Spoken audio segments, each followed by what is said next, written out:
Hey friends, thanks for spending some time with me again today. It's lovely to have you here. So I'm playing with a new to me stamp set today, a floral one called Wildflowers, and also my Distress Oxide Inks.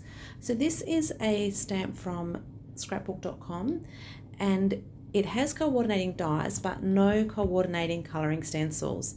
And if you've been around the channel a little bit, you know that I love florals, but I'm not a fan of colouring them by hand. I love my stencils to make life easier. But I've got this stamp that I love and I wanted to find a few different ways that I could add some colour to this stamp without colouring it with coloured pencils or markers, because that's not my thing. So I've got 3 quick and easy go-to ways today to add some colour to your sketchy floral stamps that don't have stencils to coordinate. So you can see I've just added some mint tape down the side of my card here. I've torn it in half. If you don't have mint tape, you can use washi tape as well.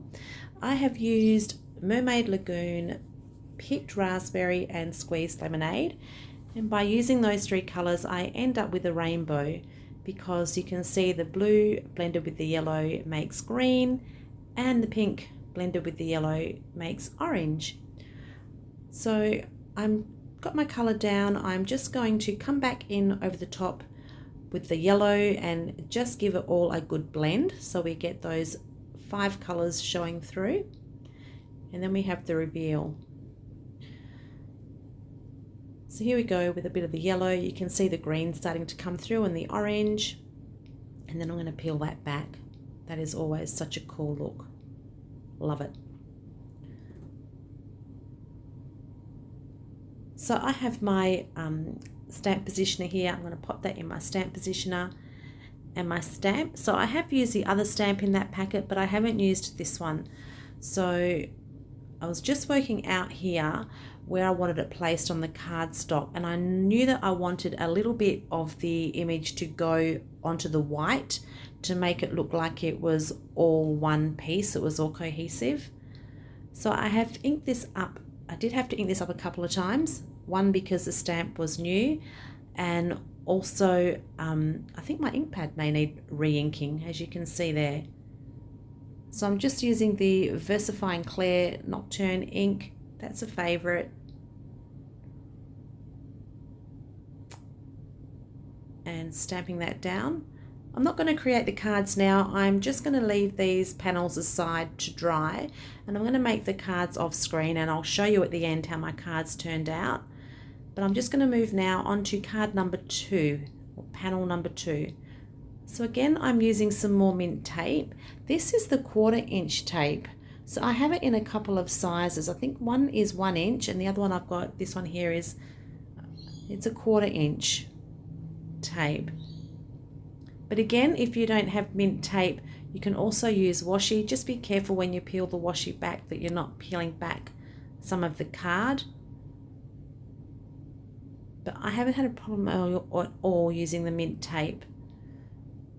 Biggest problem I'm having at the moment is lining it up straight. Obviously I didn't have my glasses on. Right, we're away. So for this one I wanted a soft look. The last panel was bright and bold. This one I just wanted really soft. So I was about to start with the picked raspberry, and then I pulled out the spun sugar, and I'm just going to run a bit of colour from that top left hand corner just on a bit of a angle and fade out to the bottom right hand corner.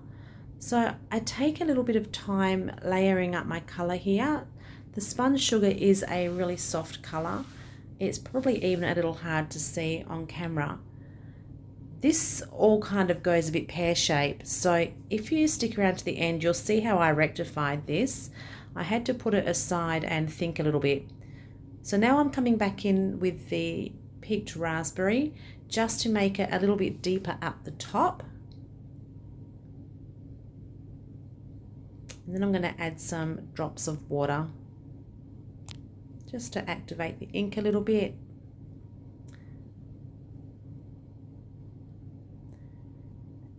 And you can see you've got that heavier lot of pink at the top fading out towards the bottom, And I really like that. That wasn't where it all went wrong. This is where it started to go a little bit haywire for me. So I decided that using that same stamp, I was going to heat emboss it with white embossing powder. It didn't work as planned. So I'm using my Hero Hues Unicorn Pigment Ink. And because it's a white pigment ink, my embossing powder will stick to the top. So I also used white embossing powder over the top as well. And I actually thought that may have been enough, but as you'll see, it didn't really pop. I wanted soft, very, very soft, but not that soft.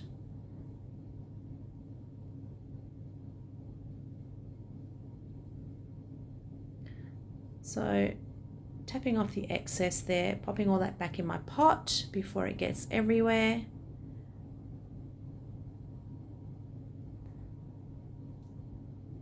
And a quick vacuum down with my little desk vacuum, and we're going to heat emboss. And you'll see once I start heat embossing it, how it didn't really become as white as I thought that it would. So at this point I was going to chuck it out. And I thought I'll just pop it aside, move on to the next panel and see what we can do. So this is a favorite stamp set. This is the Alter New Splashes of Color. I have thrashed this stamp set. I love it. What I'm doing here is I've got it on a block and I'm just adding the Mermaid Lagoon and the Squeeze Lemonade with blending brushes. And then I'm spritzing it with water. So you don't want it that it just all slides off. It's just making the colors move a little bit. And I'm going to dry in between layers. So I'm drying that off. And then I'm going to dry off my board and my stamp again. And I'm going to do the same process.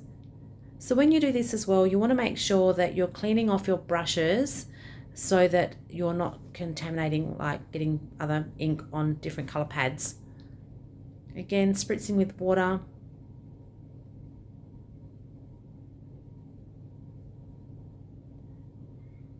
Heating it off. I did end up with one blob up there of coloured water, but I quite like the look of that. I left it there and just heat set it. And that bottom one was a little bit pale, so I'm going to come back in and have one more go with that stamp. If you didn't have this stamp set, you could actually just do like a, you smush your stamps onto your mat and then pick the colour up that way. I like that I have a little bit more control using this stamp set. So I'm going to make sure that is nice and dry before I stamp that. So I was going to originally stamp it with the black ink, and then I thought I might use the Mermaid Lagoon for a bit more of a tone-on-tone look, and I really like the way this one turned out. So I did need to ink this up quite a few times.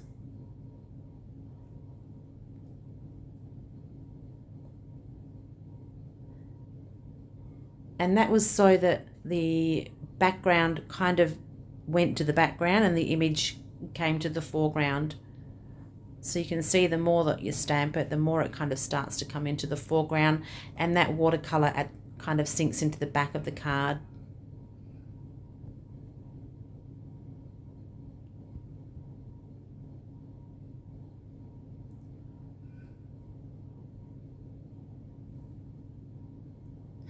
So I think this one may actually end up as my favorite card. You'll have to let me know in the comments below which card is your favorite. So I'm going to pop that aside now, and I'm going to try and rectify this last card. So what I decided to do was pull my Versamark ink pad out, stamp over the top with my clear embossing ink, and I'm going to add some more embossing powder, but this time I'm using the Platinum from Alter New. And to be totally honest, I didn't really know whether this was going to work or not, but I figured before I threw it away, I may as well give it a go. And it's not too bad. It's not perfect, but it's not too bad. It's still usable.